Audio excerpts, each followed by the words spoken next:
Hey, okay, so I'm here going to talk to you a little bit about Mastodon. And this is a new social media platform I've just picked up in the last 24 hours. And it has picked up speed like crazy in those 24 hours. Basically, it went from 21,000 users yesterday to over 200,000 today, and it's still growing. Um, Mastodon is a little bit like Twitter, a little bit like Tumblr. It's got sort of more of the mindset of Tumblr, with maybe a little bit of the old kind of Usenet forums, like Reddit style kind of um, uh, differentiation. There are different instances. It is distributed. Think of this like Starbucks franchises. They're all basically going to give you the same product, but in some markets they may serve slightly different drinks, and you might get different service. Some Starbucks might kick you out for swearing, but others really don't care. So consider that when you're choosing an instance. Um, you can go with like Mastodon.social, which was the first one, is full. They're not taking registrations anymore. Mastodon.cloud is, and you just pick a username, email address, and passwords, and it's going to ask you to confirm that through the email address link. Then you can log in. When you log in, it'll be with email address and password. I chose an instance on the Graveyard. Now, the Graveyard doesn't have any extra terms and conditions. It's just really base level rollout, whereas Mastodon.cloud explicitly lists a few rules about racism, xenophobia, homophobia prohibited, don't be a troll, etc.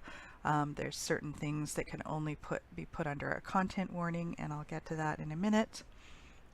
So again, when you are picking your instance, and you can see there's currently 606 instances right now. There is just about everything. This list which is on instances.mastodon.xyz. This will show you whether they are open for taking registrations or not, and they've got some rankings here for uptime and everything else. When we scroll down, there's a couple that are like single user. All these are not taking anywhere. There's no over here. They're not taking new people. You can see how big or small they are with these numbers here, how many users, statuses, and connections. So depending on the size now, the connections are how many other instances they are connected to. This doesn't mean that you can't always find someone, but when you get to the federated list, and I'll show you that in a minute, that's how many instances are going to be aggregated in there. It's not everything that's available on Mastodon, it's sort of everything in that neighborhood. Say, imagine that with those franchises you have one person who owns 6 franchises in town, so they'd be connected to those 6 franchises. Doesn't mean that you couldn't go to a Starbucks in another city over, it's just not going to show up in the newsletter for those 6 Starbucks.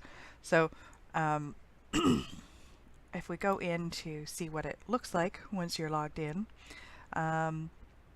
you'll see it looks sort of Twitter-ish, maybe more like Hootsuite, where you've got different columns going on. You have your status over here. You can post what you're trying to do, and your home feed is who you're following. Notifications is exactly what you expect. It's all the interaction that you're getting. And when you log in, you'll get this getting started. Now that's a little bit misleading because there is no how-to. You'll find yourself kind of fumbling around a little bit. This is why I wanted to do this screencast. You'll see there's an option for a local timeline, and that again is just what's on this node. So these are the users who are on the graveyard.org instance. If you go back to that, you'll see the federated timeline, and this is all of the 80 odd nodes that this one is connected to. Preferences is your settings and everything, exactly what you expect, how much email you're going to get. You can change your password in here. You can set up two-factor authentication, import and export various things, and change your profile, all of that kind of useful information.